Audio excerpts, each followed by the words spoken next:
On a cold January night in 1979, American television witnessed a moment so raw and human that it was never repeated in quite the same way again.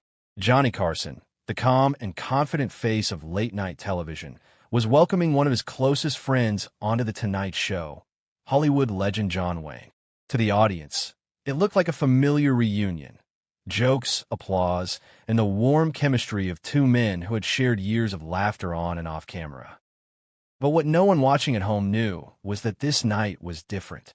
About 11 minutes into the conversation, John Wayne paused. His voice softened. His eyes, usually filled with humor, carried something heavier. The studio grew quiet as he looked at Johnny, not as a guest, but as a friend. He said something that stopped time. In that instant, Johnny Carson changed forever. The man who had interviewed presidents, world leaders, and comedy giants could not speak. His hands trembled. His smile vanished. And for the first time in the history of The Tonight Show, Johnny Carson broke down, emotionally, completely, on live television. Point one. What the public didn't know was that just days earlier, John Wayne had personally asked for this appearance. He knew his time was running out. Doctors had given him devastating news. His cancer had returned, and this time, it wasn't leaving. John Wayne didn't want to disappear quietly. He didn't want rumors or headlines to speak for him. He wanted to face the truth honestly, and he wanted Johnny Carson to hear it directly from him. Their friendship went back nearly 2 decades. They weren't just television colleagues. They were fishing partners, private confidants, and emotional support for one another during life's hardest chapters. Johnny had stood by Wayne through injuries and surgeries. Wayne had checked on Johnny during painful divorces when few others did. That night, the audience wasn't watching a show anymore. They were watching two men confront mortality together.